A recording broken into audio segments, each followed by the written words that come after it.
After countless years of suffering humiliation for his disgusting body, Yuya accidentally entered a secret world, with a leveling system to transfer all of his items and cheat skills to the real world. His family would abuse him as a child, and even when he saw a hot girl getting harassed by a group of men and tried standing up for her, the leader called him an ugly, pathetic fat ass and beat him down until the police arrived. But although the girl tried helping him up, he pretended as if he was fine and began walking away. This was the miserable life he'd become used to living, because just like the graffiti on his home calling him repulsive, all the other kids bullied him at school, and even his own parents abused him for being uglier than his siblings. But when he got to middle school, the abuse escalated even more, and the only person who ever cared about him, his grandfather, died that year. The only thing the senile man had left for Yuya was his house, but when his parents failed at stealing it away from him, they abandoned him, forcing him to work part-time jobs for the rest of his life. And so the years went on, until the day of his middle school graduation, because while everyone celebrated, his yearbook had the words, "Jump off a cliff and hug the ground." So when he tried running away, his bullies caught up to him, beating him up in front of all of his classmates, and even his siblings enjoyed seeing his fat ass getting beat up. By the time he got to his job, his boss fired him for being late, so with the last of his money, the only thing he could afford to eat was ramen. His cold reflection stared back at him, the same ugly fat man that he saw in the mirror, wondering how anything would ever change even after his graduation. But as he punched the wall once again, a secret door opened to a dark room, making him wonder if this was where his grandfather hid his souvenirs. However, he decided to open the mysterious door in front of him. But after walking inside, a system message appeared before his eyes, telling him that he has entered another world. And as more menus flashed open, he saw that he had gained the conversion ability, making him realize that he was in a video game, and wondered if he had the highest levels in all of his stats. Even so, the worthless Fatzo looked outside his window, seeing that he truly was in another world. However, as he saw all the weapons, he picked up the legendary ominous sword and decided to go outside to try it. But as he nearly isekai'd himself again, he gained level 1 swordsmanship. But the sword wasn't enough, so he decided to overcompensate by holding an actual long lance, become the Grim Reaper, erase half the Earth's population, and even wield the bow to become the bone of his sword. After trying the weapons, he realized they were all god tier items, but he was still level 1 and had no idea how to increase his level. However, while he was putting the weapons away, a massive beast began rushing towards him, but the barrier was able to hold off the level 300 bloody ogre. As it began picking up a tree to smash towards him, the gate nullified the attack, so Yuya realized that he needed to try using his lance before the ogre broke through. Throwing it with all of his power, the spear ripped straight through the monster's core, killing it in that instant. Once the monster disintegrated and left behind legendary items, the system leveled him up to 100. However, his mana was drained, so he decided to head back home. But the system asked him to convert his legendary items into money, giving him $15,000. But that wasn't the end, because while he slept that night, the neurons inside of his muscles activated, transforming every inch of his body. When he woke up, he realized that he now had a ripped six-pack, and even his Asian persuasion was replaced with Tyrone's Punisher, making him realize that his body was now different. However, he was glad the mirror was broken, because he didn't want to see his disgusting face anyway. But with none of his clothes fitting, he put on the mystical outfit in the sage's house, since they adjusted to fit him perfectly. As he walked outside, he saw that his garden was filled with legendary class plants. But before he could water them, a hell slime appeared that was level 200, so Yuya activated his item box to release his god spear, killing the monster with a single strike. Among the common loot items, he found an epic rarity necklace that converted sunlight into mana, and had already reached level 150. Throughout the weeks, he began growing his garden while learning about this mysterious world, and trained every single day as he started forgetting about his depression. But while he was walking around the fields one night, he blocked an elite goblin before it would attack him, and leaped into the sky to knock it away, before infusing his lance with his mana to rip the goblin's head off. As the sun was setting, he realized that leveling up was getting harder, but no matter how strong he got in this world, he knew that tomorrow would be hell when school started all over again. So after converting the goblin's drops into $5,000, he decided to buy a new school uniform. And all the girls thought he was the hottest man alive, even his sister wanted to taste his sword. Once he sat down in his seat, his bullies approached him and thought he was a transfer student, but he revealed that he was actually Yuya. As they wondered how he was the same pig they bullied, he decided to run to the bathroom, realizing that he now had the hottest face in this school. Once the day was over, his siblings wondered how their worthless fat-ass brother became so tall and skinny. But a limousine appeared, and a girl with red eyes came out, glad that she's finally found him. She revealed that she's been looking for him since the men bullied her because she wants to suck his dick. Sorry, I meant she wanted to thank him, and has personally investigated him to track down his location, and the amount of sperm cells inside of him at a given time. What? What the fuck? She goes on to ask him if he wants to join Aosei Academy, and when Yuya realized she's referring to the best academy in Japan, she introduces herself as Kaori, and reveals that her father is the chairman of the school. But when Yuya thought that he was too brain-dead for that academy, his siblings went on to say that they're better than him in every way. However, Kaori rejected the idea of ever inviting such disgusting beings to her school. After all, she investigated the way they bullied their brother throughout the years. Hearing those words crushed them, but Kaori went on to grab him into her car, while his siblings realized they needed to kill their brother. Inside of Aosei Academy, everyone was considered to be a genius, and when Yuya went on to meet the principal, Tsukasa thanked him for saving his daughter. So because of his bravery, the principal revealed that he would be paying his tuition. But although Yuya thought he was too dumb, Tsukasa asked him to try attending for a single day first, and went on to bring out the really big guns. The school's biggest milkers entered the room, saying that she would be his anatomy teacher, and would give him a hands-on lesson. Yuya thinks this is the best day of his life. He waits outside of her class and wonders how he's going to develop plot with his teacher in front of all of the students. He worries that all the guys might get angry, but if they all run a train on the teacher together, then it should be fine. The teacher tells Yuya to come inside already. Yuya climaxes inside his pants, and while introducing himself, he does everything in his power to hide the stain he created. All the students have noticed the stain, however, and Yuya realizes it's already over for him. However, all the girls think they want to taste his white cream, and even the guy decides to swing the other way for a day. What the f is going on right now? The teacher gets clapped. Sorry, I meant the teacher claps her hands, and tells Yuya to sit already so they can begin class. After sitting in the back, the girl next to him shared her book, but when he heard her cold attitude, he wondered if his stain was really this noticeable. At the same time, Kaori wondered if Yuya would fit in with everyone. And as the lessons went on, Yuya realized that this was the first time students cared more about learning than bullying him. When classes were over, all the chicks wondered if he was an idol or if he had a girlfriend. But a guy called Ryo asked them to leave him alone, and went on to take him to the cafeteria. At this school, all the meals are made by world-class chefs for free, so of course the fat ass thought this was paradise. After getting their meals, they went to sit with this worthless waste of space called Shingo. But when Ryo started talking about the new anime he's watching, Yuya realized they were just like him. However, Shingo revealed that they're also part of the gaming club, shocking Yuya as he's never been allowed to bring his phone to school. But Shingo revealed that teachers didn't care since no one used them in class. Just then, Yuya realized that all the other students were staring at him, and wondered if it was because of his uniform. But Ryo invited him to play video games with them. Once the day was over, Tsukasa asked him if he would like to join their school. So realizing that this was the first time his classmates didn't bully him, but instead were kind while actually caring about learning, Yuya begged him to continue attending.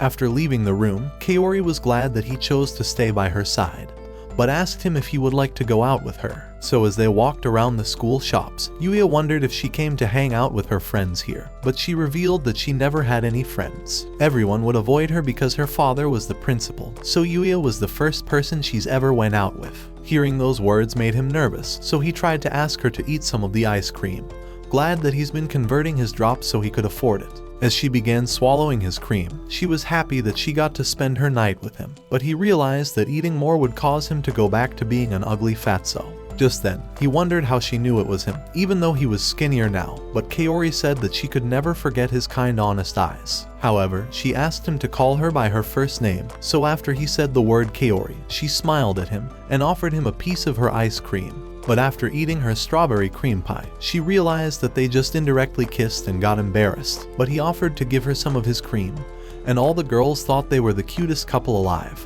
After Kaori swallowed all of his liquid, Yuya went to the other world to continue his leveling. But even with his full set of armor, he was still afraid of the monsters. However, he was able to defeat them with a single strike.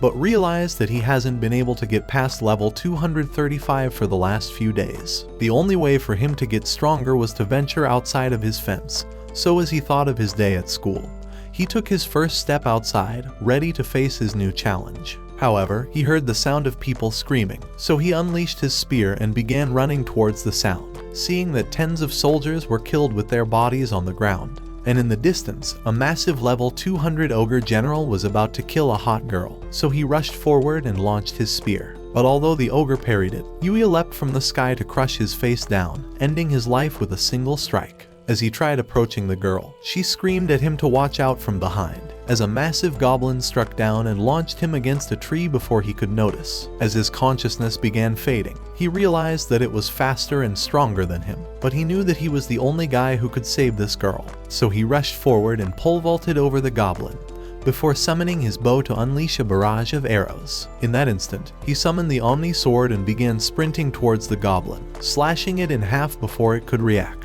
As he approached the girl to make sure she was alright, she passed out. The next morning, Yuya wonders if that girl was alright after he left, but knows that the rest of the soldiers came to save her. While ironing his shirt, he realizes that he's been wearing the same Peter Griffin shirt every single day, so he decides to go shopping now that he's rich with all the drops. At the mall, Yuya takes the escalator and all the girls stare at him.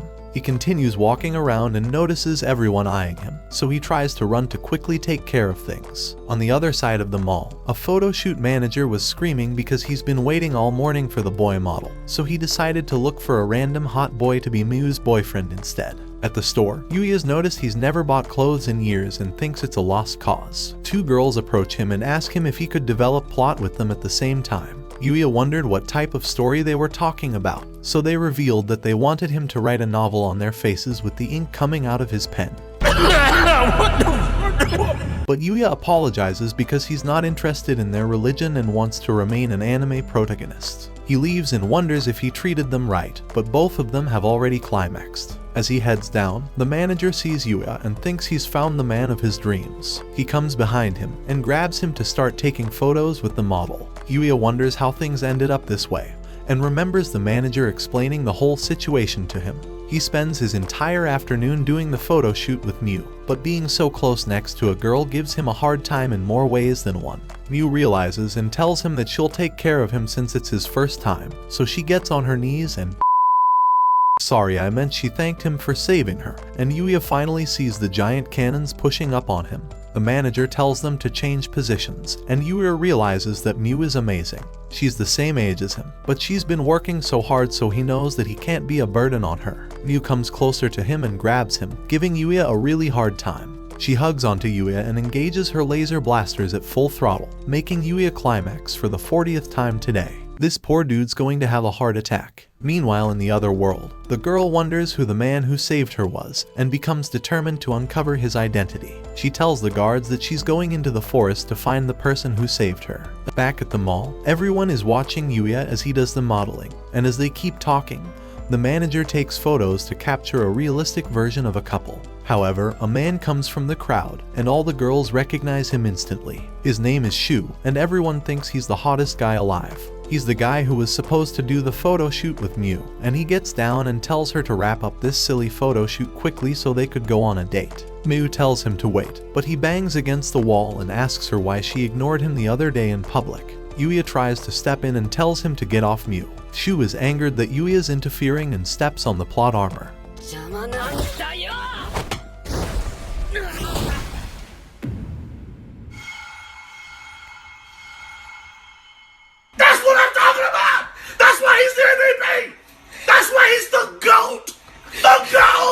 Yuya's inhuman speed allowed him to react just in time and throw him over, but he's realized that everyone will likely start yelling at him for beating up the hot guy. However, the girls basically become Niagara Falls for Yuya, and think that Shu is lame. The manager comes up to Shu, telling him that they caught the entire thing on tape and will release it to everyone if he continues to bother Miu. He runs away, and the manager is glad that he was able to get rid of him as he's been constantly causing Miu trouble. Since he's gone now, the manager offers Yuya to take his position since he's such a great model, but Yuya apologizes. He's enjoyed every bit of today, but has realized that he could never be a model with all of the dedication it takes. The manager respects his honesty and responsibility, so he hands him his payment for today. Since he's not their employee and they can't pay him with cash, the manager hand-picked him clothes that would look amazing on him. Inside the manager's car, Miu reminisces on her events today and all the photos she took with him, and the manager makes fun of her for crushing over Yuya. Back in the other world, Yuya is glad to have gotten all the clothes to dress like a real Chad, but decides it's time to train once more. Inside the forest, the soldiers are once again battling for their lives, and a giant orc comes from behind ready to end the princess. In the last moment, Yuya destroys the monster and saves her, and goes on to destroy every single enemy in his way in the most Giga Chad manner. After he's defeated all the enemies, Yuya heals the fallen soldiers and the princess comes up to him.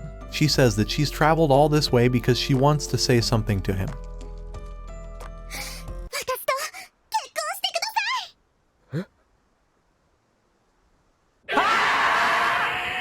Her guards warn her to keep her position in mind since this guy could be a bandit for all they know, but she yells at them and says it was love at first sight. Yuya has no idea what any of these guys are taking, so he asks them to come over to his house. While going inside, the guard is surprised he can live inside the forest somehow and introduces himself as Owen. The girl finally introduces herself. She's the princess of the kingdom of Arcelia, and her name is Lexia. Yuya realizes that she's an actual princess, and the guard wonders what country Yuya might be from. The guard thinks he might be a spy, but Lexia thinks he's a royal, so he's going to be royally clapping her Clapping her hands, I meant hands.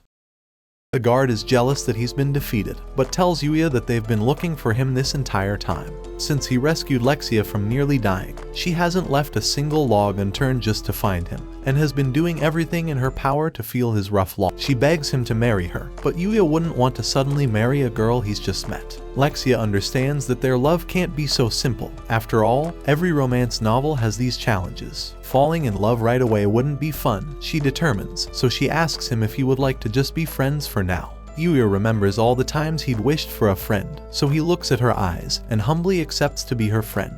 Owen is glad they were able to convey their gratitude.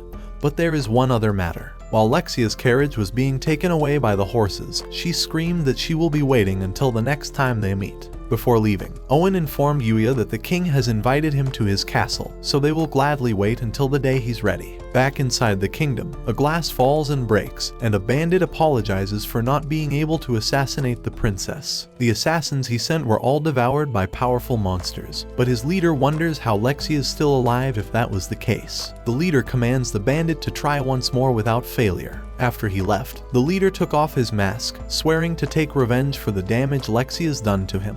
Inside of his home, Yuya writes down the day for meeting the king and realizes that today is the first day at his academy. He leaves the house and two girls think he's hot. On his way to school, everyone glares at his beauty and makes it difficult for him to blend in. The principal formally welcomes him to the school and tells him to enjoy his life here. Anatomy class is about to begin once again, but Yuya manages to keep it inside this time. During soccer, Ryo outclasses all the players on the field as he scores an incredible goal. Yuya is amazed by his pure skill, and a girl from behind thinks that Ryo's abilities are also amazing. But she asks Yuya if he's just watching alone. She introduces herself as Kaede, and Yuya has no idea what harem he's been reincarnated into. Ryo dribbles the ball past the players and passes it to Akira, who rushes forward to try and score the goal. But as he takes a shot, he completely misses and it heads towards Kaede's face. In an instant, Yuya graduates from Blue Lock and uses his supreme agility to shoot the ball from a tight angle and score the goal. All of the players are shocked, and he gets up like Prince Charming and approaches Kaede. He asks her if she's okay and offers his hand. She holds it and Akira comes begging for an apology, but Kaede tells him that she's fine because of Yuya. Ryo introduces Akira to him, and Akira thanks Yuya for saving both of them. Ryo calls him a cringe for begging Kaede to forgive him, and as they continue making fun of each other, Yuya starts laughing along with Kaede. Inside the plot armory, the girls think that Yuya is some secretive prince, and Kaori comes to ask what he did this time. Kaede comes to tell Kaori that Yuya jumped in midair and bent over to kick his ball into her face while she's bent over. Kaori wonders what this girl is taking, and Yukin says that she can hook her up if she ever wants to take a trip.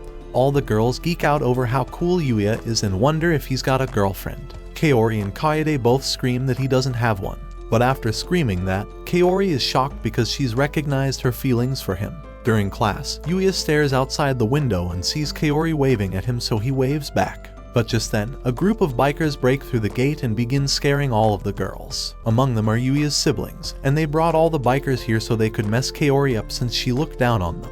The leader commands the guys to grab her and go away, and Yuya realizes how bad this situation is and tries to save her. However, his legs tremble in fear. He may have fought stronger beasts in the other world, but the idea of going against his brother and sister sends fear into every bone in his body. The world begins twisting around him, but instead of faltering, he slaps his face to regain his cool and tells everyone he's going. He opens the window and jumps out. As soon as he lands, he rushes with blinding speed towards Araki, the person who bullied him his entire life. Araki commands the rest of his group to take care of him, but with blinding speed, Yuya dodges every single one of their attacks and knocks all their weapons away. Araki tries to take matters into his own hand, but just before the bat hits him, he flashes away to save Kaori. Before he could reach her, a giant sumo wrestler stands in his way and jumps towards Yuya. However, Yuya maintains his position and stops him from moving with just his bare hand, casting him like he's a mere toy. The rest of the delinquents walk away from him in fear, but before he could save Kaori, one of them readies up their bike and tries to run him over. Yuya evades the attacks and narrowly dodges the wheels, and as all hope seems to be lost, he jumps 30 feet into the sky like Spider-Man, leaving the biker to run into the building and explode his bicycle. The police finally arrive and arrest all of the delinquents. Yuya asks Kaori if she's okay after all that happened. She thanks him and says she's fine but begins fainting, so he hugs her close to make sure she's okay. Yuya's brother wonders how the red ogres were so useless, but their leader holds him by the neck and says he will end him for trapping them. His sister tries to stop him, but he kicks her off and she watches as her brother is begging for someone to help him. Yuya grabs onto the leader's arm and pushes him off, but the leader runs to beat up Yuya. With a single glance, Yuya sends the fear of God into every bone in his body, and everyone wonders how he just collapsed. While all the delinquents are being taken away, his brother wonders why he saved them after they've tormented him so much. Yuya says he can't forgive them for all the things they've done to him, but he will never abandon his family. Hearing those words crushes them, and they begin crying as they apologize to him, and Kaori watches all of it. A few days later, Yuya is ready to go out exploring once more. He remembers Owen warning him about the forest being the most dangerous place in all of the lands. The monsters lurking here have the ability to level an entire city, confusing Yuya about why the sage chose to live here. He spent his time hunting through the forest as always, but as he was about to leave, he heard a little puppy's bark. A giant orc was beating it up with a stick, and the puppy did everything it could to continue standing up. It was a level 600 king orc with an attack of 20,000, so Yuya decided it was too dangerous for him to try saving the puppy. The king orc continued stomping on the little puppy, and Yuya realized that his grandpa would have never left in this situation. He took out his spear from the void box and launched it to distract the orc, immediately rushing to attack it. However, the orc was already destroyed by his spear. He's embarrassed for being such a wuss, but remembers that he was able to defeat a level 300 ogre when he was just level 1, so he wonders who this sage was that created such powerful weapons. The puppy growls at him in fear, but Yuya takes out a healing potion and gives it to the dog after it collapses. All of the wounds are healed, and Yuya is glad to have saved it before it perished. The little dog starts licking him and Yuya asks him if he's lost. The dog nods his head no, so Yuya asks him if his parents are gone, and the dog sadly responds. Yuya goes on to ask if he would like to come to his place, and the dog gets excited and barks happily. A status window appears, and Yuya sees that the dog is level 500 with all stats at 10,000. Even though he's shocked, he decided to give a name to the little dog, and because of its dark fur, he names it Night, and the dog barks happily to hear its new name. Among all the rare equipment that were dropped, Yuya sees a hairbrush that is considered a daily necessity item, and begins brushing Night with it. While brushing his new puppy, he checks the status window and notices that his level hasn't went up still. He leaves his puppy the next day and tells his friends that he's going to a pet shop. Kaede bends over the table and engages her laser blasters in his face. Yuya climaxes and tells her that she's rubbing him the wrong way. Kaede backs off and says that she could go to the pet store with him since she's free after school. This is the second time anyone's wanted to go out with him, and Kaede wonders if this would be considered a date. After a long day, Yuya finally gets back home to a sad Night, but he shows him all the gifts he brought him. He spent all afternoon picking them out with a friend so Night can have a nice leash when they take walks. He wonders if it's uncomfortable, but Night nods his head no, so they both go out in a walk. The girls are still opening all their floodgates when they see him, and as he walks, he stumbles on Kaori at the park. She sees his dog, and Yuya introduces Knight as a new part of his family. Kaori asks to pet him and thinks that he's the cutest dog she's ever seen. She wonders what breed he is, but Yuya panics since he just brought him home from the wilderness. Even though he may be wild, she realizes that Knight is an extremely smart dog, but a girl comes from behind and calls out Yuya's name. A wild Mew has appeared. Kaori wonders if she's the famous model, and Yuya's shadow introduces Mew to Kaori. Knight jumps up and barks hello, and all the people in the park are jealous of the attention he's getting. Mew asks him if he's going to keep taking walks here because she wants to keep seeing him. Kaori hears their conversation and the sadness inside of her continues growing. Mew eventually leaves and Kaori tries to ask if him and Mew are dating each other. Yuya tells her that they aren't because there's no way he's good enough for her, but Kaori yells at him, saying he's wrong. He realizes that something is weird about her reaction. But just then, an old man screams that a thief has stolen her purse. Yuya releases Knight to take care of him, which surprises Kaori, but he grabs her hand and drags her to the grandma to make sure she's okay. Knight comes back dragging the bandit, and Yuya asks Kaori to call the police. The bandit gets away from Knight when he hears their plans and begins running towards Kaori with a knife. But before he's about to end her, Yuya grabs his arm and uses his true martial arts skill to knock the bandit down, restraining him. The entire park is shocked by his abilities, and Kaori thanks him for saving her once again. At night, Yuya enters deeper into the forest to face stronger monsters in order to level up. He runs forward and jumps off a hill to destroy all the enemies standing in his way. Together with Knight, they're able to destroy even a bear, but a giant orc appears before them. Knight runs forward and evades all of the attacks coming his way, jumping to bite the orc's shoulder and knocking him down with a smack. The monster's body evaporates, and Yuya is glad to see Knight getting stronger. Deeper inside the forest, Yuya stumbles upon a dangerous monster and uses his invisibility right away. He assesses the deer and sees that it's a level 630, but the deer locates his position even with his invisibility active. It begins approaching him and starts running towards him. Knight tries to jump onto its horns to destroy them, but the deer activates his horn's ultimate ability to release fire. At the same time, it activates the ice horn's ultimate ability, releasing a massive wave of energy towards Yuya that he barely dodges. This is the strongest monster he's ever faced, so he commands Knight to try to distract it. In a flurry of speed, Knight begins jumping across the entire field, which forces the deer to activate all of its magical abilities at the same time. While it's on cooldown, Knight bites its neck, and Yuya sinks his spear deep into the deer. The deeper they go into the forest, the more they need to change their tactics, but Yuya thinks it's perfect for training. Yuya stares at the items the deer dropped and one of them catches him by surprise. It is a portable bath, so he decides to use the item. A portable bath materializes before his eyes. This is exactly the type of item Yuya's been wanting, so he decides to head home with Knight to try it out. The next night, Yuya battles against Sonic the Hedgehog and is nearly defeated. It's over level 600, but he knows that it must have a weakness. The Hedgehog readies another attack and Yuya's reflexes allow him to dodge away quickly. While it's stuck, Knight kicks it in deeper, and Yuya strikes towards the monster to finally end it.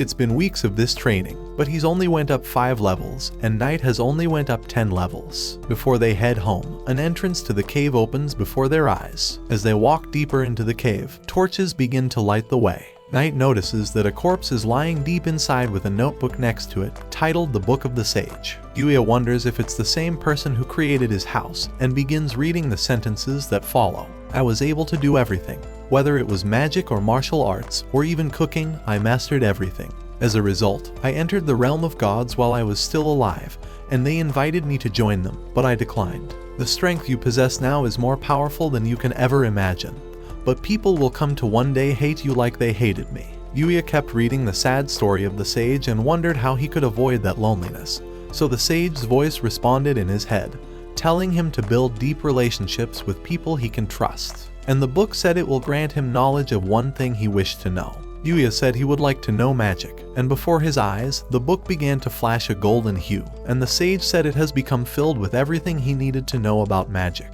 The sage went on to say that he can't use magic since he's from a different world. For people in this world, magic travels through the blood vessels and formulates their magical pathways. Since Yuya lacks these magical pathways, the sage will bestow his own magical pathways upon him. They are the most valuable pathways in this world, so he wishes for someone to carry them rather than having them just disappear. The book's magical aura begins to overflow the entire cavern and swirls around until it strikes Yuya's chest. The sage's last wish is for Yuya's life to be filled with happiness and fortune. Yuya thanks the sage for his gift and wishes him a peaceful rest. Back at his home, Yuya spends the entire afternoon trying to learn the words written in the text. Months continue passing as Yuya meditates, envisioning the elements surrounding him until he's finally reached it. At that moment, he unlocked the magic manipulation skill and realizes he can finally access the sage's pathway. Might has also unlocked the same ability, and Yuya goes on to read that casting magic is pretty simple.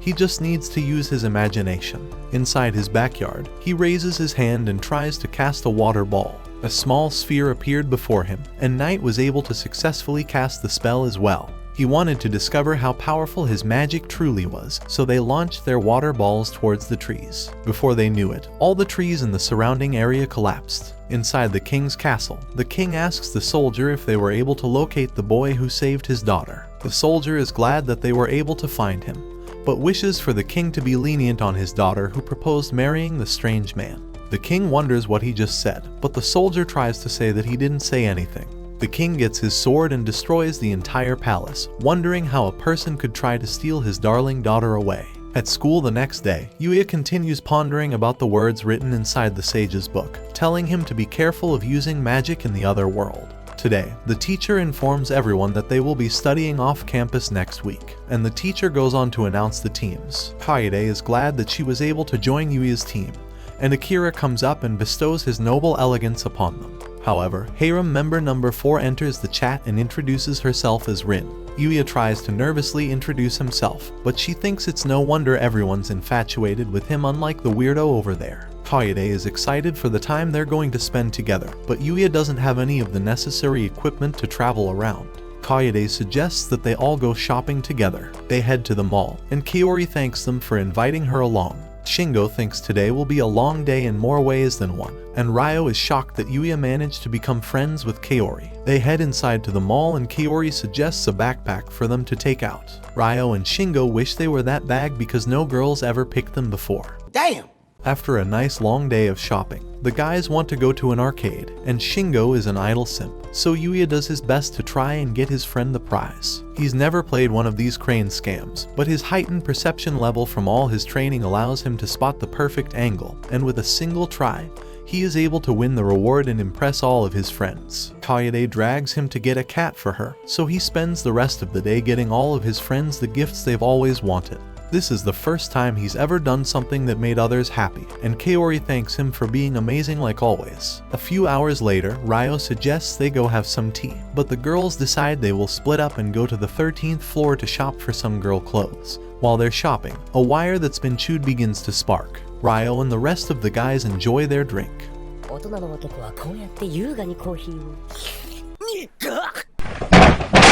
Shingo asks Yuya if something is off, but Yuya says it's just so much fun spending his time with friends and laughing the entire time. Just as he let those words out, the fire alarm went off and the announcer said that the upper floors were on fire. Yuya runs to try and go upstairs, but the management tells him that he should be just vacating instead. Ryo gets a call from Kaede and the others, and her voice struggles to breathe as she apologizes for not being able to get out in time. Ryo tells him what she just said, and Yuya jumps over the security to run upstairs. His friends are pushed downstairs by the security, and Yuya continues running to try and reach the girls. He makes it to the 13th floor and sees that the sprinklers have no chance of keeping up with the fire, so he activates his magical ability to try and save them. He envisions water and air surrounding his body and enveloping him. He runs straight towards the fire and tries to find the passed out girls. Inside the bathroom, all 3 of them have went unconscious from all the heat, and Yuya runs faster than he's ever ran to try and reach them. He screams Kaori's name, waking her up for a second as she sees him running towards her. He manages to make it just in time and wonders if anybody else was trapped by this fire. With his awareness ability, he determines that everyone else has managed to evacuate already, so he carries the 3 girls and covers all of them with water. He runs to the entrance he came from, but finds that all the debris has blocked it off. The charm he won for Kaori falls, but he has no time to worry about that. There's only one option left, so Yuya summons every ounce of strength in his body for his next move, and destroys the floor like a falling meteor. His friends see that he's managed to make it out and run to make sure he's okay. Even Yuya himself was shocked that he managed to make it out alive. His friends yell at him for being so crazy to run into the fire, and the firefighters lecture him for his actions. Kaori's father came rushing in and thanked Yuya for saving everyone, but they found it a mystery how he was able to save all of them. Yuya handed Kaori the charm he won for her, and she began crying while hugging her dad. He walked home that day, and the image of Kaori hugging her dad couldn't leave his mind. He wondered if this is how a family was supposed to act, but when he came home, Knight ran up to him and hugged him tightly. After learning that magic is just the materialization of one's thoughts, Yuya decides to focus really hard on where he wants to go. Before his eyes, a light flashes that sends him deep inside the forest. By imagining the place he's traveled to, he is able to use magic to teleport, which will allow him to feed Knight even while he's on the field trip. Together, they head inside a cave and spot a couple of goblins. Immediately, Yuya unsheathed his sword and destroyed all of them with a single blow. The drops were filled with rare equipment and overpowered properties, so Yuya stored all of them and decided to begin heading home. On their way back, Knight began strangely running away. As Yuya chased him, Knight barked at him, and Yuya understood that it meant he needed to hide. He activated his invisibility and noticed a girl with a wounded shoulder, surrounded by tens of goblins. But as Yuya began rushing in, Knight restrained him. Yuya wondered why he's acting strange, and a giant beast struck towards the tree, splicing it in half. However, the girl had disappeared and fell from above, slicing his arm off. Yuya wonders what he just witnessed, and the three goblins jump towards the girl, but she managed to fend them off with her strings. However, her defense was compromised, and a fourth goblin rushed forward to kick her towards the tree. While she was unconscious, the goblins were about to turn this show into Goblin Slayer, but Yuya jumped from above in the last moment and ended them. The battle was not over, and hundreds of goblins appeared from the shadows. There was only one option, so Yuya pulled out a secret weapon and used his Divine Whip. With a single swing, the Divine Whip split off in tens of directions to annihilate all of the enemies. The sun began setting, so Yuya carried the girl to his home before it was dark, but Knight growled angrily. The girl began waking up and tried kicking Yuya off her, but she ended up falling and smacking the back of her head. Seeing her pain, Yuya tried handing her a cure-all potion. Instantly, all her wounds began healing, but Knight continued growling. Luna introduced herself, and Yuya asked her why she was in such a dangerous place alone. She came up with the excuse that she was just training, but she messed up and got ambushed by the goblins. She thanks him for carrying her away when she was so filthy, and wishes there was a place to clean before heading to town, so Yuya asks her if she would like to take a bath. Bath plot develops. She wonders how Yuya managed to get such a rare item, so he reveals that he got it from a crystal deer. She's never heard of a person strong enough to defeat one, and now understands why he trains in these areas. Luna tries to reveal that she came here on a customer's request, but Yuya didn't hear anything, so she pretends like she wasn't talking. A thought enters her mind, and she asks if Yuya would be able to train with her since it would keep both of them safer. Realizing that she's going to just risk her life alone, Yuya decides to stick with her so he can protect her. Excited by hearing this, she comes out of the curtains and tells him he should start getting used to seeing her like this so he can penetrate her defenses with his sword. What do you mean by that? The next morning, Yuya trains with Luna, and Knight rushes from behind to support them. Their training goes on like this for a few more days, and they share their experiences together, growing stronger through each battle. Their coordination increases as he redirects a goblin towards Luna to chop his arm off, leaving it for Knight to strike him down. Yuya is glad to have such a strong partner, but she tries to humbly say that it was all thanks to his skill with Knight. But Yuya's always thought she was strong with her threads ever since they met. Still, Luna says she needs to become stronger before completing her mission, thanking him for all the time he's spent with her. With the night approaching, Yuya thanks her as well, and Luna promises to give it her all before their last bath. At night, Yuya takes the bath at first and wonders why they changed their usual order. From behind him, Luna comes to explain that they will be doing it together. Yeah, boy. She climbs inside and hugs him, thanking him for helping her when she was so selfish. Because of him, she was able to grow, and he has saved her. Yuya wonders what she means by saving her, and she says that this is the first time in years that she's seen a brighter world, and these moments are valuable treasure for her, so she will wash his back for him. She gets up and Yuya climaxes, telling her that the white stuff inside the bathtub is just the shampoo. She looks at it and realizes what it actually is, and Knight is glad he doesn't have to deal with any headaches. On the bus to the trip, Yuya plays cards with his friends and yawns. After a long night of plot development, he struggles to stay awake but manages to win every single card game. After a while, he tries to sleep on the bus, wondering if his extremely high luck stats are the reason for winning all of the games. Even though it's not on purpose, he feels like it's cheating. Yuya wonders if this cheat skill is also the reason he was able to cop Luna, but thinks that it's not possible. After a long journey, they finally arrive and the girls wake him up. The teacher immediately tells everyone to get ready and explains the situation. They're going to be camping on their own for 2 nights and must gather food from the forest and lake on their own. Kaede wonders if it's dangerous to judge wild food without any experience, so the teacher says that they will let them know if things are safe, and even if they get poisoned, the nurse will cure them. A suspicious woman comes and tells them not to worry, because with her miracle elixir, she will heal all of them. Akira thinks that they might as well just starve for a day, but the teacher reveals that he would be losing the competition. To top that all off, they must sleep inside the forest because this hotel is just for the teachers. Deep in the forest, Yuya and his team try to figure out how to put up a tent. Akira thinks that his elegant skills will allow him to fish as easy as pie.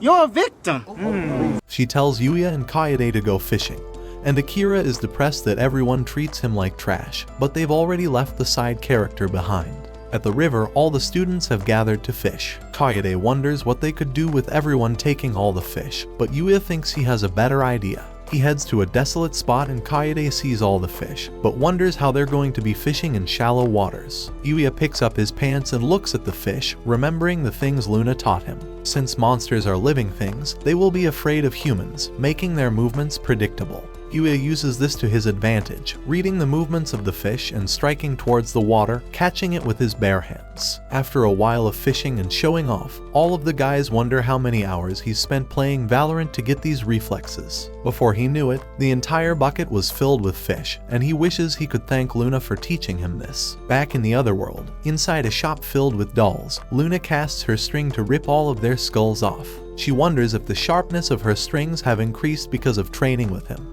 He was beautiful, she thought, but she's lived her entire life as an assassin. If only she'd met Yuya sooner, she wonders how everything could have changed. But she's a professional assassin, a member of the Dark Guild and known as the Headhunter. After fishing for hours, Rin sees the amount of fish Yuya caught with his hand, and she asks him what else those hands can do. He tries to ignore what she just said, but wonders why Akira is laying down like he's ready for plot development. Back at the tent, Yuya sees all the food they've managed to gather and scans all of it to remove the dangerous items. He wonders who's going to be cooking it, but since none of them have made anything in their life, he decides to bring the food back to the teachers for now. Inside the food inspection area, he finds Kaori for the first time on this trip and asks her how things are going. She tells him it's been fun and opens her mouth while looking up at him, and leaves after her group calls her over. The teacher investigates their food and says they did a perfect job.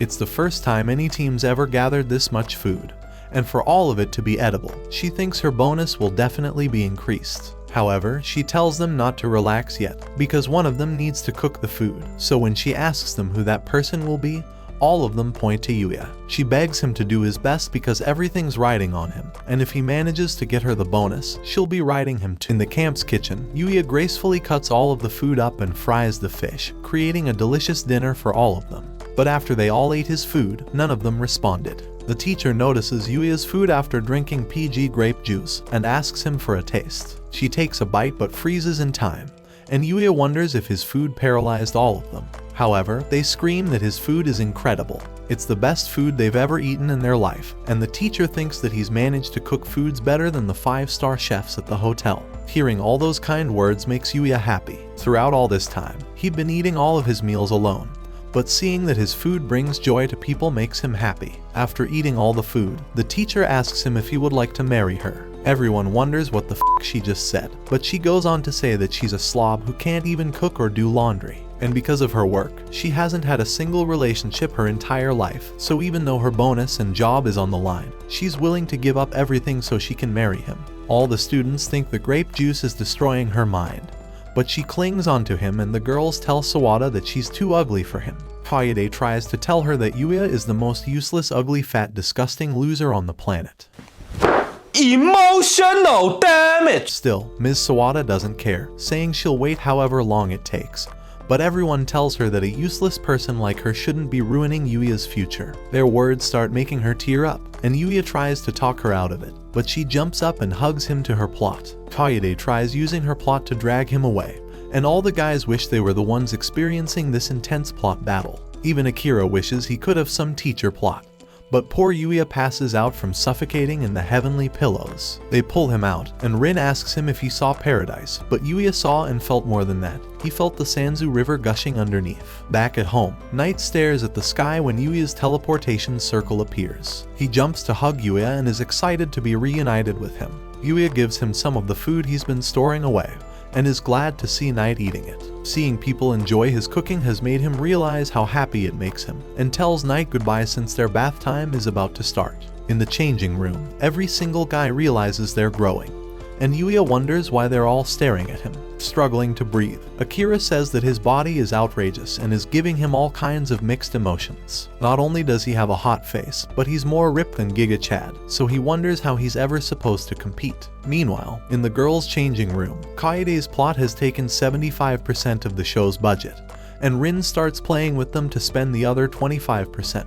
She tries screaming for the other girls to save her, but Kaori thinks it's unfair how her plot is taking the entire show's budget. Even then, Kaede thinks she's not the worst because Ms. Sawada has the biggest plot and is trying to marry Yuya. Kaori wonders if her plot will ever be able to satisfy Yuya. The next morning, Akira is crushed after seeing all of his vegetables and hard work destroyed. The girls head off to gather food before starving, but realize that Akira is sweating. He tries to play it off cool and runs towards them, hiding the fact that he saw a bear's foot. They begin looking for plants to make into breakfast, but Yuya notices Akira frozen in shock.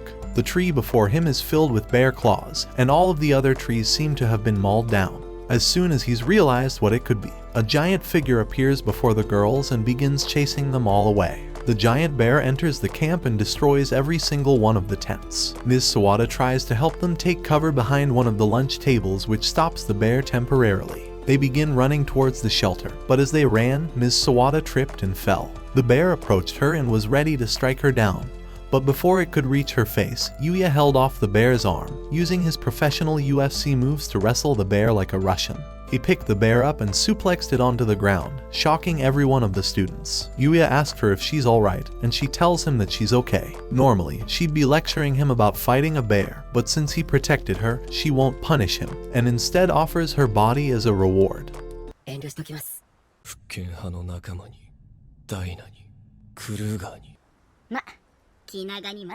Looks like I'm gonna need some backup.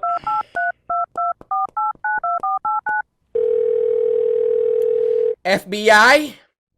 Him. Come on, there he is! Get him! While they waited for the FBI to arrive, they wondered what to do about restraining the bear, but the creepy nurse suggested using her medicine, and Kaori came running in. Her idea was to tie up the bear and have him act as a guard dog, and if he was to ever attack again, they can enjoy him as a tasty lunch. This was the way they dealt with the bear, and so their off-campus trip came to an end. Back at his house, it was finally the day to meet the king, so Yuya tried to clear out the princess's path before the monsters approached her. Using his lance, Yuya ambushed the ogres with Knight and threw his spear towards their leader, but he managed to cast it away. Yuya evaded the attack and summoned a giant hammer, crushing the ogre standing in his way. One of the items dropped was a rare helmet, and a rabbit spied on Yuya while he tried it on. The princess's carriage was approaching, but Knight was apprehensive once again. As they got closer, Yuya took off his helmet to reveal that it was him. The guards were about to escort him back to the king, and saluted him along with the princess for coming along with them. Knight still felt like something was off, and jumped towards Lexia to push her out of the way. The tree above Yuya begins collapsing, and in an instant, Yuya chopped it down. He noticed the strings were the ones that Luna used. Yuya asked Knight if he knows the assassin's location, and Luna is angry that her attack managed to miss. However, Yuya knocked her out while he's invisible, and saw her mask falling off, realizing it was actually Luna all this time. Lexia came running and asked him if he knows this girl, and Yuya tells her that he did know her. He thanks Knight for trying to protect his feelings by hiding her identity, and apologizes to Lexia because he wants to treat her injuries back at his home. He can't imagine her being a bad person and wants to talk to her one last time. Lexia says it's fine, and the guards come running towards her. She tells them that she's going to be home alone with Yuya and teleports away with her to his home. Poor guards can't get a break. Back at his home, Yuya wonders what could have caused Luna to act this way. After explaining his relationship with Luna, Lexia wonders what magic he used to move them from the mountains to his home in an instant. Yuya tells her that he created his own type of magic called teleportation, and she gets angry with him. In this world, teleportation magic exists only in fairy tales, so if anyone discovers that he can use it, it will destroy all of society and lead to war. So to make sure their society doesn't collapse, Lexia makes him swear that he won't use it in front of anyone. Yuya agrees, and she thinks that she should expect these things from him, but wonders how much longer Luna's going to pretend to be asleep. Luna gets up, and Lexia tells her she's noticed since the start, and is sure Yuya also pretended not to notice out of kindness. Lexia tries asking her about her background, and Yuya tells her that he also wants to know why she tried to do this. She tells them it's not a very interesting tale. As a child, she was a homeless orphan who scavenged through garbage and stole from others to survive. It was all she could do to keep living. But one day, a mysterious man came up to her and decided to take her in. Not only did he teach her how to read, but he also taught her the means of survival. Most of those techniques were training her to become an assassin like him. Lexia wonders if he was someone from the Dark Guild, the infamous guild that specializes in thievery and assassination. Luna says she eventually joined the guild and completed countless assassinations until she was given the title Headhunter. After all this time, Yuya finally realizes why Knight has been apprehensive. Luna goes on to reveal that she received a certain assignment the other day, the elimination of the first princess. This is how they ended up here, and she tells Lexia to do whatever she wants. The moment she attacked the princess, her execution was assured, because even if she failed, the Dark Guild will dispatch assassins to end her, so she's going to die no matter what. She wonders why Yuya would care. They only spent a few days training together anyway. But Yuya tells her to shut up. He says that it's true that they barely spent any time together, but he enjoyed all of it and still thinks of her as a friend, so he wants her to stop saying such sad things. Lexia interrupts and tells her to stop assuming that she's going to die. Luna asks if she's planning on letting her get away, but Lexia says that she's going to become her servant. From now on, Luna will become Lexia's personal guard, and they will keep her assassination a secret. And as a princess's guard, even the Dark Guild won't be able to reach her. Luna thinks that a person who's ended countless people's lives with her disgusting hands doesn't deserve to be next to a shining light like Lexia. As she gets on her knees, Lexia grabs Luna's hands and tells her they are beautiful, wondering how she gets them to be so soft. Luna tells her that it's not because she was constantly bathing with Yuya or anything. Meanwhile, the poor guards are running for their lives. Luna thinks that Lexia is a tyrannical princess, but she pledges that she will obey her. After obeying her first command, Lexia tells her to explain what she was saying about Yuya's bath. Luna tells her to listen and be amazed, because Yuya has a bath drop item that not only recovers fatigue, but also recovers magic and restores youth. Lexia thinks it's not fair that she's been getting to experience this, and begs Yuya to use it as well. She tells Luna that they're going to be doing it together, and asks Yuya if he wants to join. But Yuya remains a typical anime virgin and rejects. It should have been me, not him! It's not fair! While bathing together, Lexia asks if Luna has feelings for Yuya, but she falls in the water and says that they are just friends. She doesn't buy her lies because she's noticed her affectionate stares toward Yuya, but Luna tells her that she's just imagining things. Lexia thinks it wouldn't be a problem if she married Yuya in that case, but Luna tells her that she can't be doing that, and realizes that she just sold herself out. She says that if they were just friends, it wouldn't be a problem, and Luna realizes her true emotions have been uncovered. While she thinks he may be desirable as a training partner, she doesn't know how she feels about him beyond that. Hearing her confession, Lexia decides to declare war. Even if Luna doesn't realize it, those feelings are definitely love, and since Lexia is also in love with him, this will now be a battle. She asks her if she will just admit defeat and give up, but Luna strengthens her resolve and screams that Yuya will be hers. She accepts her declaration of war and is prepared to win this battle. After the bath, Yuya prepares to get dinner ready, but Lexia tells him that she will be the one preparing dinner. At the kitchen table, Lexia tried cutting the potato and realized how difficult it is to cut it up. Yuya wonders what nutcase slashes a knife like they're trying to fight a goblin. But Lexia puts all of her power into a slash, and nearly ends Yuya and Luna. Knowing she'd be useless, Yuya prepared dinner for both of them, and they both ate his meat. Lexia ran to hug Yuya's arm, but Luna wasn't going to allow her to win, so she asked him to feed her his meat. After getting injured, she's no longer able to feed herself, so she opened her mouth and was prepared for his long meaty stick to enter.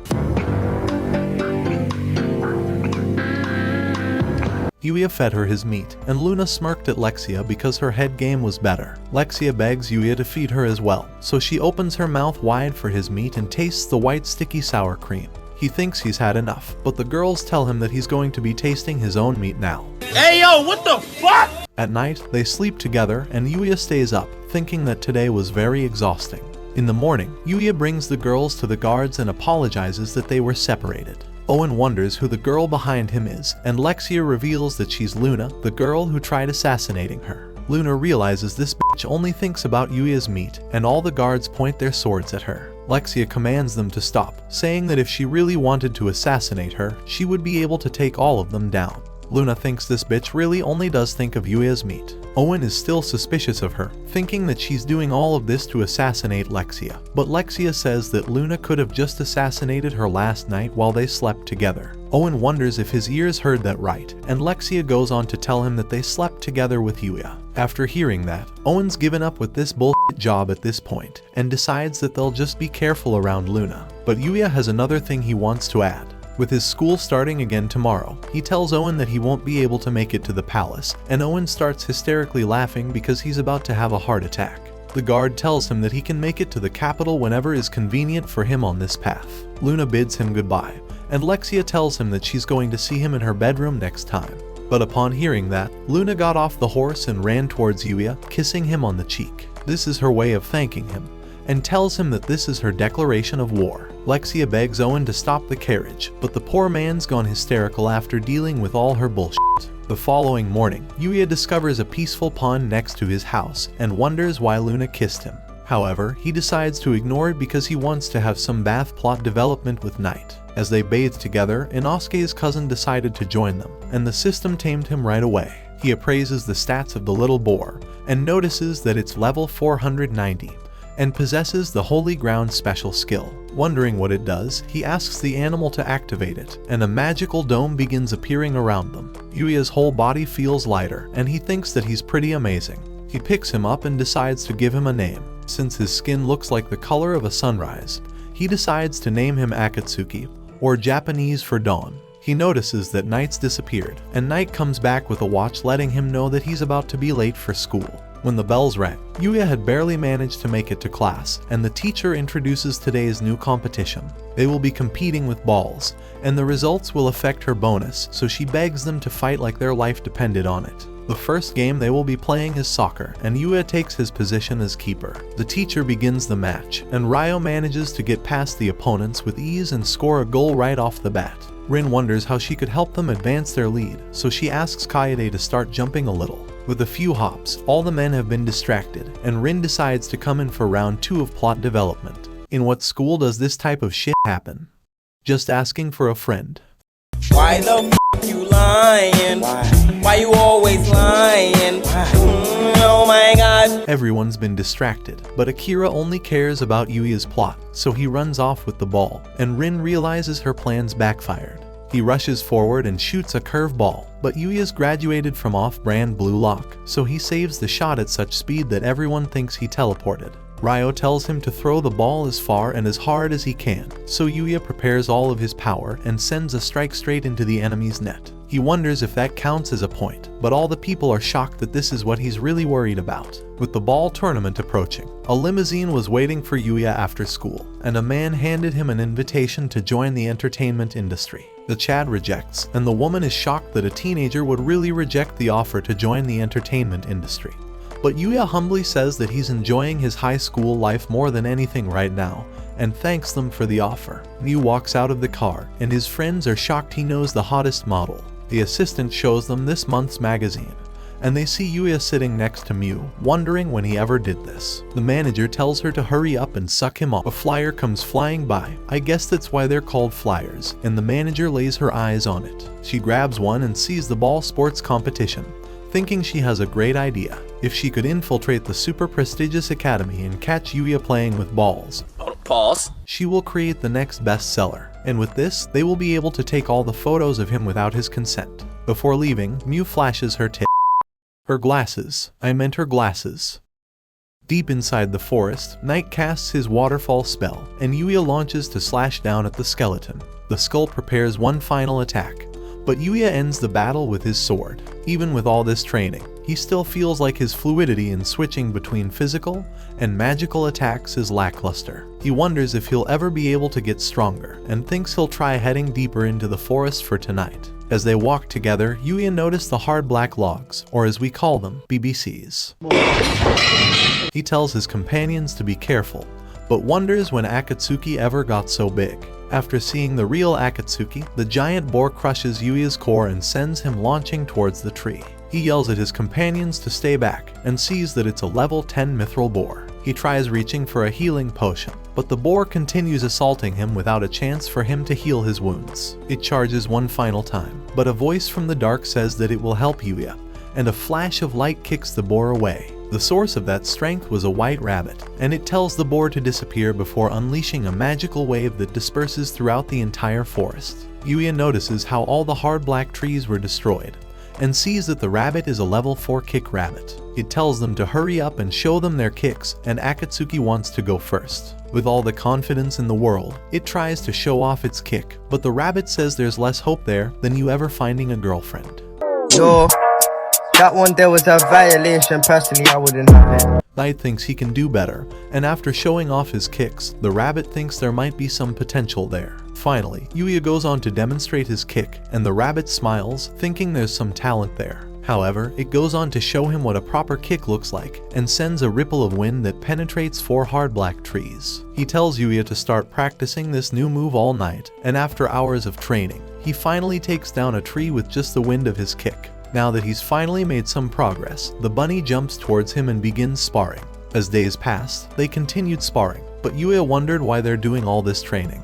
The bunny reveals that he's chosen Yuya to be his successor. In this world, it's the divine's duty to train the apprentices and pass on their techniques. They are the beings who have mastered their fields and must protect the world from the vile, the negative aspects of this world. Those vials are the physical incarnates of malice that crystallizes and will do anything to harm innocent lives. The bunny tells him that he could reject the title, but when the equilibrium shifts and battling the vial becomes inevitable, the only way to protect more lives would be by having more allies. And since the bunny can't see the limits of Yuya's talents, he has chosen him to become the next divine successor. Even after hearing that, Yuya says that he would rather not, but wants to protect all the people he's met in this world, so he wishes to continue training.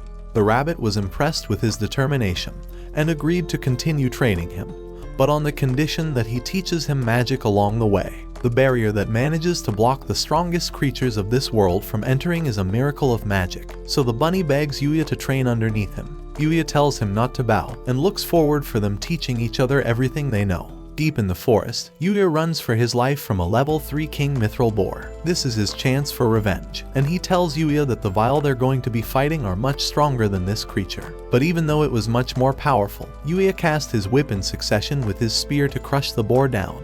After finally defeating the enemy, Knight and Akatsuki run to congratulate him, and Yuya sees all the SS rank items that were just dropped. But they're not the highest ranked items, and the rabbit says there are still triple S rank and X rank items. And beyond those, the vial items are all legend rank, so it isn't possible for him to defeat them alone. The system status appears, telling Yuya that he has reached a critical level where his species can now evolve. This is one of the rarest things for a human, the rabbit explains, but at least there's no change to his appearance. At school, the ball competition is about to begin, and the manager tells Yuya that she's prepared him a very special challenge. A giant man appears, and Yuya thinks that this dude doesn't look like a typical high school student. The assistant recruited this guy after he became the national tournament's champion, and people call him the sniper. After a single serve, he sends the ball flying past Yuya, and Yuya remembers feeling this energy before. But compared to the monsters from the other world, he thinks this guy is nothing. He swings at the ball hard enough to create a hole in the table and asks to withdraw from the match. Yuya wonders when this show is going to get any budget, so Kaede runs in to finally spend this episode's budget. She begs him to play with her volleyballs. Sorry, I meant play volleyball. And the manager drags the cameraman to the volleyball arena. All the guys think it'll be an easy game now that he's on their team. But once the game began, the show lost 20% more budget. And they also lost an entire gymnasium. The enemy withdraws, and the matches continue being dominated by Yuya's teams. The manager gets angrier, because not only is the show's budget being spent by Kaede, but also their entire camera company's net worth. Yuya sulks in depression, but they hear a man screaming, and see Kaori leaving the match. She runs towards Yuya and begs him to take her teammate's spot in the match. The first responders take his body away, and he tells Yuya to watch out for the serve. The opponents think this is a sad outcome and tell Yuya that he's going to be in that position soon. Kaori serves the ball, but completely f***ing misses. Yuya tells her that it'll be fine with her second serve, but the bitch is out to f***ing kill someone. Yuya finally realizes which server he actually has to be careful of. The enemy team gets the chance to serve, and the ball nearly flies out of bound, but Yuya sends it back to the enemy court and continues countering all of their attacks. He jumps high in the sky to keep the ball in the play, and Kaori thinks that she will finally be useful. How the fuck does it fly behind her? Yuya manages to secure their victory, and he stops Kaori from falling down. The manager secures all the photos she's needed. After the match, Yuya finds Kaori standing next to a pole, and she asks him if she could ride his pole. Sorry, I meant she asks him to come over because he saved her once again, so she wants to do something to thank him. Yuya tells her that she doesn't need to do anything, because just being with her makes him happy. She wonders what he just said, and asks him to close his eyes as she ran up to him. She got closer, and Yuya thought this was the nicest smell he ever felt. He asks her what she just did, but she tells him that it's a secret. Inside the forest at night, the rabbit narrowly holds off and casts magic to attack the vial in front of him. She wonders how a Usagi is able to use magic, but he reveals that he's still just learning under Yuya. After acquiring the new information, the vial revises the target for elimination, giving Yuya the threat level of great for being the master of a divine. The energy disperses from the vial's body and tells him that she will kill Yuya first. The bunny realizes her powers outclass his in every single way, so he needs to teach Yuya everything before his life is put in danger. Kaori was home alone with Yuya, and the poor man struggled to write because the only ink he wanted to release was the one from his pen onto her face. A few days ago, their final exams were coming up, but Yuya was feeling overwhelmed because he had always struggled with math. Kaori realized she had a genius idea, so she asked him if she would be able to come over and study at his house. That's how she ended up here, but after studying for a while, she got up and asked Yuya to use the bathroom. As she walked into the other room, Yuya felt nervous because it was his first time ever having a girl over, but realized that she didn't know where the bathroom was. On the other side of the door, she had discovered the entrance to the other world, and Yuya ran to call out for her. She apologized for not knowing where the bathroom was, but felt like something was calling her to this room. After he heard those words, Yuya decided to reveal the truth about his door, saying it was connected to another world. He tried asking her to put her hand up to the door, but she was unable to cross through. After he saw the barrier's reaction, he'd finally clogged the plot hole of other strangers entering the world, but he still needed to clog Kaori's plot hole. She wondered what he meant by another world, so Yuya explained that it's a world where magic and super abilities exist, and went on to show her the water magic he'd learned. With these powers, he was able to save her all those times when he defeated the delinquents and rescued her from the burning building. Kaori finally realizes that it was strange how he could do all that, so Yuya extended his arm and asked her if she would like to see the other world. On the other side, Kaori saw the flying birds and all the unique plants that never grew on Earth. He went on to explain that Night is a black Fenrir and Akatsuki is from the Maojo species, something similar to the pig family. As she got up, Kaori's status system appeared, and Yuya explained that it measured her various abilities. He noticed that all of her stats were 10 times higher than when he first started out. During his first day here, he was at the very bottom of the barrel, but after he leveled himself up, he lost weight, gained muscle, and transformed his entire appearance. It was as if he'd unlocked a cheat skill, because his past self was a person most people wouldn't accept. Kaori doesn't want to be reminded of him being an ugly, fat, disgusting Oh shit, here we go again. Kaori only wants to see more of this world, but Yuya says it would be too dangerous for them to explore today with all the monsters surrounding them in the forest. She begs him to promise that he will adventure with her some other time, so Yuya promised her that he would. He asked her if they could keep this a secret between them two, and Kaori promised that she would never let anyone else know. After all, this special secret between them would make it as if they had a special relationship.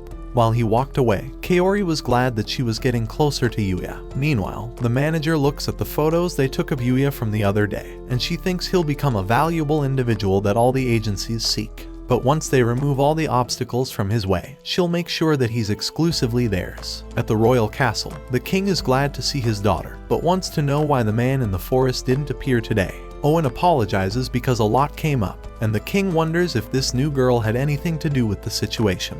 Luna reveals that she was about to assassinate Lexia, which interrupted Yuya's schedule. The king heard those words and wondered how she's alive after failing her mission. So on behalf of her client, the king grabbed his sword and promised to bring her death. He leaped towards her in an instant, but the king was unable to get any closer. He was shocked that she managed to stop his attack in an instant, and Luna reveals that she knew his legendary sword would cut through her regardless of her defenses, so she restrained his arms from moving. Luna screams at her father and says that she hates him when he acts this way. It was her decision to make Luna her bodyguard, so she tells him to respect her decision. But the king has been sent to a different realm after hearing the words she hates him. He tells his daughter that he understands and commands Luna to become his daughter's bodyguard. After she released him, the king realized he really couldn't stand his own daughter hating him, so he asked Owen to learn more about Luna's background. Owen revealed that she was from the Dark Guild, the infamous headhunter. After Yuya managed to catch her, he made Luna and Lexia spend the night at his house. The king wonders if his ears heard those words right, and didn't expect that his daughter would stay at another man's house, so he slashes his chair. While he might have saved Lexia, he will become his sword's next victim, and screams in agony when he wonders what they could have done that night. Inside the Dark Guild's tavern, their leader learns of Luna's failure to assassinate Lexia, and hears about the news of the headhunter being taken hostage into the castle. When he heard those words, the man thought it was time for Lexia and the king to disappear. It's only a matter of time before he's king, the man explains, so he's going to reveal his trump card, a magic sealing barrier. With this item, they will infiltrate the castle, and it will prevent any magicians from defending the king. And if things took a turn for the worst, they'll just blame it all on Yuya. A week later, Aosei Academy went on a 3-day break, so Yuya was planning on using this break to meet with the king. With his void bow, he eliminated a rare sheep, and among the rare drops, he saw the paradise bed. After traveling for hours, Yuya finally reached his first city in this world, and saw all the beast women with tails. It finally felt real to him that he was in another world, but he needed to make some money first. Inside the Pawn Star's shop, the merchant saw his appearance and thought he was an upper-class noble, but Yuya tried to say he's just a regular person. The man asked him what he was trying to trade, and was shocked when he saw Yuya's item box. From inside of it, Yuya took out a bunch of spices, but the man was surprised to see such exquisite glasses on the table. The trader has dealt with a lot of different products over the years, but this is the first time he's seen such high-quality products, so he offers to buy it for 100 gold coins. Yuya wonders how much the coins are worth, and the merchant realizes he just missed out on the greatest crypto scam opportunity of his life. He reveals that in this country, 5 of these coins would allow a family of 4 to live a wealthy life for a year. After leaving, he gives him a guild card so he can be identified in this country, and looks forward to doing business with him again in the future. At night, Yuya continued traveling towards the royal capital, and by the morning, he had finally made it there. Akatsuki tried pointing him towards the castle, and when he made it there, Owen walked him around, saying they will be entering the audience room. Hearing those words, Yuya was shocked that he will be meeting the king because he hadn't prepared any clothes.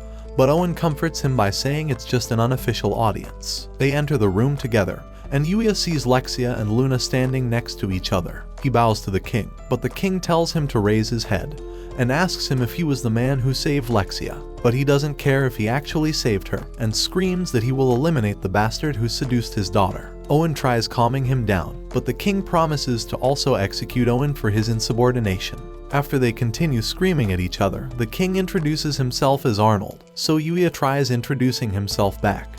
But the king is displeased with how he didn't bring a present for Lexia. Yuya apologizes because it didn't cross his mind, but thinks he has the perfect gift for Lexia, and takes out the paradise bed from the void box. Lexia loves how bold he is, and the king approaches him. He asks if he's going to bring his daughter to a world of paradise in plot development. For his insolence of trying to seduce his daughter in front of him, the king was ready to execute him, but Owen tried stopping him, saying Yuya probably didn't know the customs of their country. In this nation, giving a bed to a woman is the equivalent of a marriage proposal, and Lexia is excited to feel Yuya's Excalibur penetrating her defenses. The king promises that Yuya will become this sword's rust, and as he rushes to slash towards him, a group of assassins circulate around them. The king commands the guards to fire, but the assassin activates the magic ceiling barrier to nullify their attacks. They begin trying to attack the royal family, but Owen and Lexia hold a few of them off. Yuya rushes with Akatsuki and Knight to fight off the enemy, neutralizing all of them with a few kicks. The assassin leader tries slashing towards Yuya, but he delivers a gut punch to knock him down. Lexia runs to hug him and wants to know what else those hands can do. Luna reminds him that he's getting awfully bold, and sees the king pointing his sword towards him. After they'd restrained all the assassins, Owen discovers a crest among them. It was the Riger crest, the one Lexia's brother carries. Because of the circumstance, Owen begs Yuya to lend them his support, because their entire country is in danger. While the king was sitting inside his room, Yuya wondered what he should do about Owen's request of helping their kingdom. He decided to walk up to the door, but before he could open it, Lexia came out in front of him and asked him if she could show him around the capital. The budget for this show has probably already ran out after Kaede's scenes, so Luna talks to them without a single animation happening. My man's arm and mouth were literally frozen in time and space, and Luna went on to say that she'll be accompanying them, because Lexia is planning on making moves onto Yuya. However, Lexia says that she just wants to show Yuya around town, so Luna says that she can be the one showing him around instead. Their argument escalates to who's going to show Yuya their plot first. But Owen comes up with a genius idea, saying he'll show him his Excalibur because it's more interesting than their flat surfboard bodies. What did he say? Both of them reject his plan. Inside the town, Owen watches over them from a distance. Lexia begs Yuya to take her to the mall, but Luna cares more about seeing the blacksmith's long swords. Yuya wonders what he should do, so they begin having a plot contest with his arms. All the men in town get jealous of him, but Yuya doesn't feel any of their gazes contain bloodlust, because the only blood he senses is the one going to his death. As they walked around town, Yuya saw the Adventurers Guild emblem, and Luna asked him if he would be interested in joining one. He revealed that on his way here, he managed to register with a Merchant's Guild, so he might as well register with an Adventurer's Guild since he's been hunting so many monsters. Luna decided to make registering him their priority, because with his license, he will be able to make way more money from trading monster materials. Luna walks away to register with Yuya, and Lexia asks her why she's going to register when she's her bodyguard. However, Luna reveals that in her free time, she wants to be making extra money, so Lexia should just register with them if she's so intent on being alone with Yuya. She runs after them, and poor Owen wishes he didn't have to rely on blue pills to get up. Inside the guild, Lexia draws everyone's attention by screaming that she won't let them be alone together, but Luna says she's just trying to protect Yuya. The receptionist hands them the guild registration papers, and Yuya wonders if he's going to have to register both of his pets. But the receptionist says that he doesn't need to. As he filled out the paper, he saw the question asking about his magic types, and Yuya thought that saying he's mastered all categories would be conflicting with their common knowledge. So he decided to list wind, fire, and water as the only magic types he's mastered. One of the questions asked about his magic energy capacity, and the receptionist explained that they will be using the magic ball to measure it. Yuya wonders if he could just write down the number from his status window, but the receptionist revealed that most adventurers hide their true powers, so they must use the crystal. Luna measures her capacity, and the crystal ball glows yellow, but she thinks that she's never been skilled in magic anyway. Yuya wonders what level yellow indicates, and puts his hand on the sphere. In an instant, the sphere lights up and breaks in front of everyone. The receptionist thinks it's amazing how much magical powers he has, and Luna wonders if his seed is as potent as his magic. The receptionist asks Luna if she uses any other types of weapons, but Luna says that threads are the only weapons she's managed to control. When the receptionist takes a look at Yuya's report, she notices that he can use 3 different types of magic, and he wonders if it's strange, so she reveals that using 3 types of magic would put him in the realm of legendary heroes. The receptionist asks if he only uses spears and swords, so Yuya reveals that he does, and she goes on to process their papers. From the magical device, their 2 black guild cards appear, and the receptionist tells them that they will be starting all the way at F rank. There will be no minimum quota regarding their leveling, but she asks them not to over-collect herbs when on gathering quests, because the plants would stop growing in the area. As they considered their first quest, Knight was building up some courage to pick a chick up at the bar. Even though he's a dog, he's always wanted some large chicken breasts. The receptionist introduces herself as Roxanne. Fuck, she doesn't even look like her. I wonder why she's always coming up on my mind. I guess it's because she always makes something else come up. Lexia wonders if there were any quests that she could take on her first adventure, but Luna tells her to shut the fuck up and quit being a pick-me. That's not ridiculous. That's not ridiculous to say that. Yuya laughed like an awkward beta, and from behind, isekai Ms. Sawada appeared and called him a handsome man. She asked him if he would like to come and do something with her since she's also an adventurer, and wishes she could go on a horse ride with his long hard sword. The girls struggle to compete with her plot, and she introduces herself as Glina and walks off. Luna and Lexia get angry that their cutting boards couldn't distract Yuya as much as Glina did.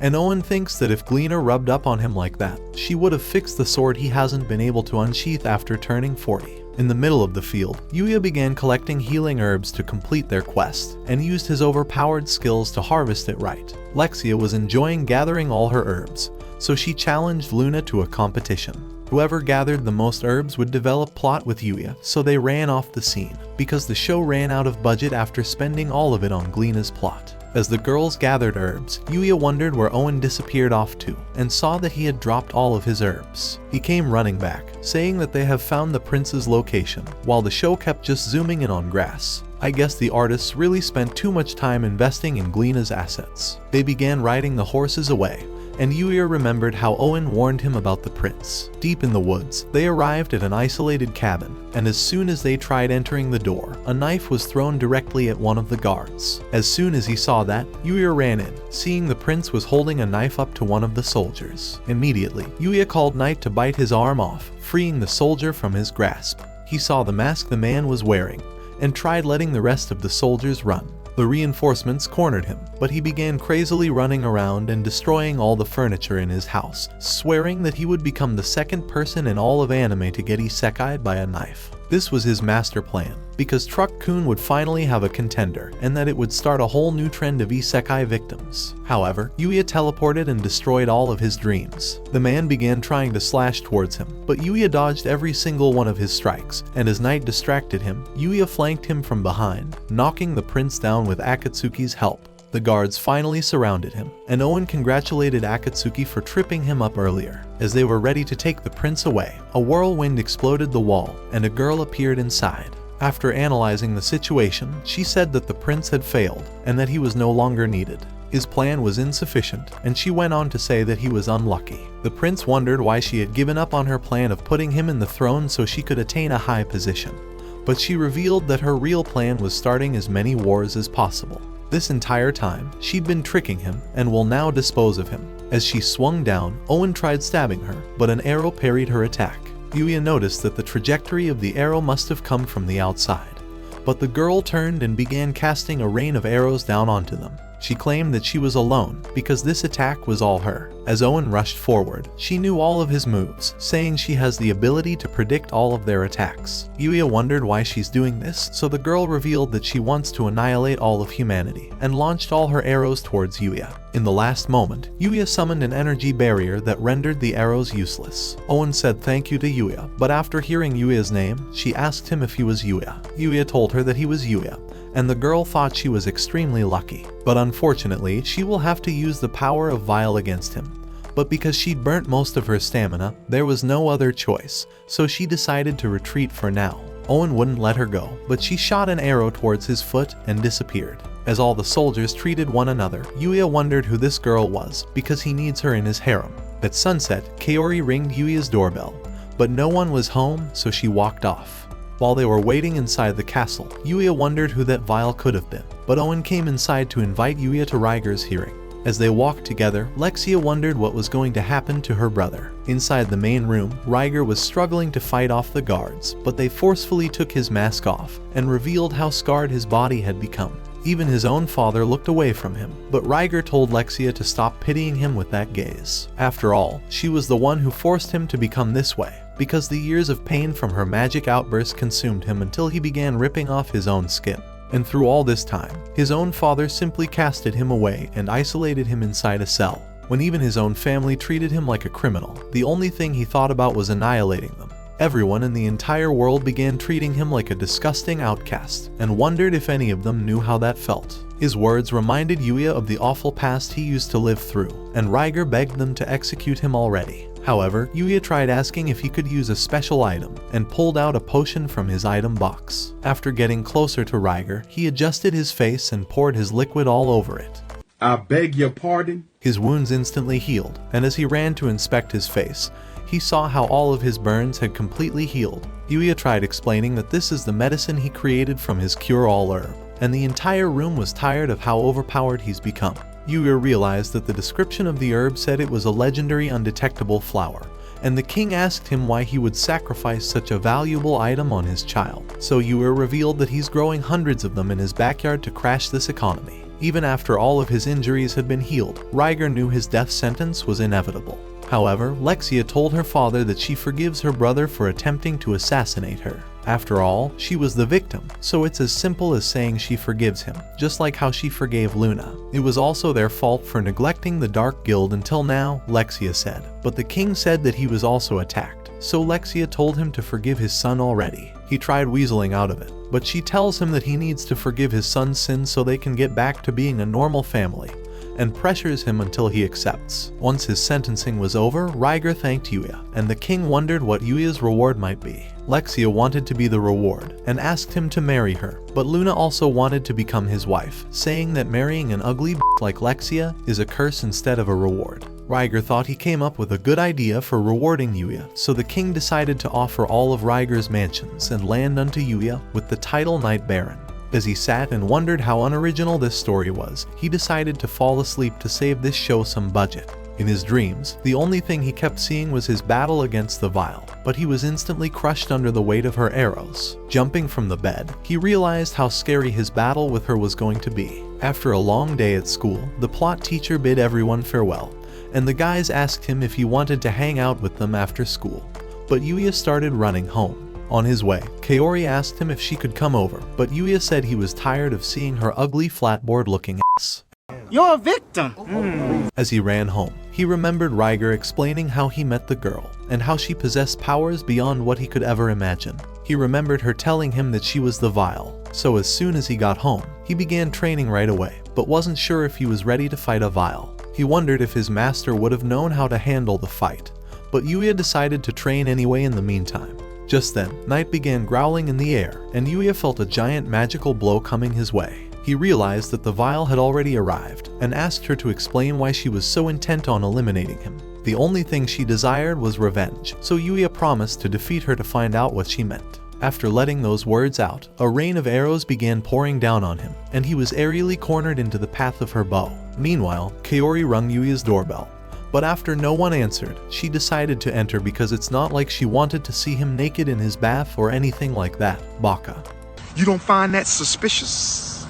As she walked to the other world, she noticed his gate was open into the forest, and remembered him warning her about the dangerous monsters living within. In the distance, she heard massive explosions coming, and the Vile was firing all of her explosive arrows towards Yuya. He wondered what he did to deserve her revenge, but she continued raining her arrows towards him instead.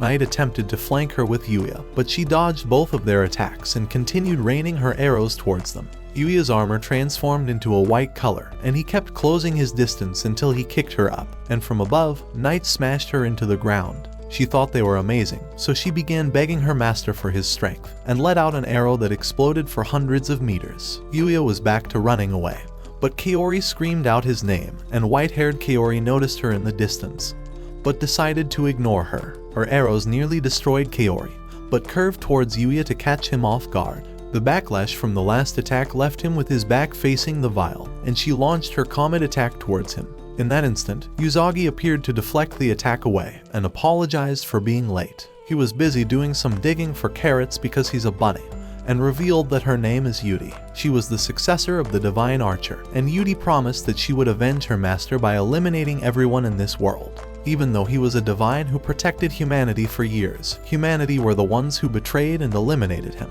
She wasn't the same divine as he was, so she doesn't care about the well-being of humans, and began launching her arrows towards them. Yuya attempted to dodge her attacks, and the bunny encouraged him to use his legs. But Yuya missed his attack and was nearly blown away by her arrows. Her predictive powers allowed her to shoot ahead of their positions, and she launched a tornado towards Yuya. However, he saw an opening from Uzagi's attack and destroyed her arrows head-on. As she was distracted, Night bit her from the back, and Uzagi kicked her straight into the ground. Her back had been crushed, but she promised that this will not be her end. Not until she avenged her master and destroyed every single human. The power of the vial was finally released, and her evil god magic began overtaking her body, and she launched an onslaught of attacks towards Uzagi. As Yuya wondered how he could possibly handle her attacks, Akatsuki came out from the invisible coat and ran towards the center of the battle. Once he arrived, he casted his ultimate ability, and a blue orb encapsulated the entire field. Once the vial was in it, all of her power had been stripped away, and Uzagi realized that Akatsuki wasn't just an ordinary pig. With no powers left, Yuya teleported behind her and knocked her unconscious, but caught her before she fell on her head. Once the battle was over, Uzagi revealed that there were others who could oppose vials in this world, and Akatsuki was one of those. As for what he's going to do with her, he left it in Yuya's hands since Akatsuki's power had removed all of her energy, and began jumping away. As Yuri began waking up, Yuya wondered what kind of person the divine archer was, and she told him that he was a kind man, and overflowed with love beyond measure until she fell asleep on him again. Kaori finally appeared, but a giant pig was ready to end her, so he eliminated it in an instant. As he walked past her, he asked her if she was surprised to see his other life. He was an overpowered man with a cheat skill who leveled himself up, because in his previous life, he wasn't a person everyone wanted. However, she told him it's not true, because he hasn't changed, and he's saved her once again like the first time they met. He thanked her, and in the following weeks, Kaori met Yuya's otherworldly harem, and bathed with them because their plots were more interesting than the real plot of this anime. In the other world, his brother and sister had become his stalkers, and Ms. Sawada had been finally fired after trying to seduce Yuya. Inside his new life, Yuya looked at ugly-ass Kaori, and was glad he had an entire harem to replace her. Sensational. Thank you all for joining me on the lowest budget journey of this fat, ugly, disgusting, chubby, lonely pig fatso loser lard ass. Till next time, my fellow legendary plot masters.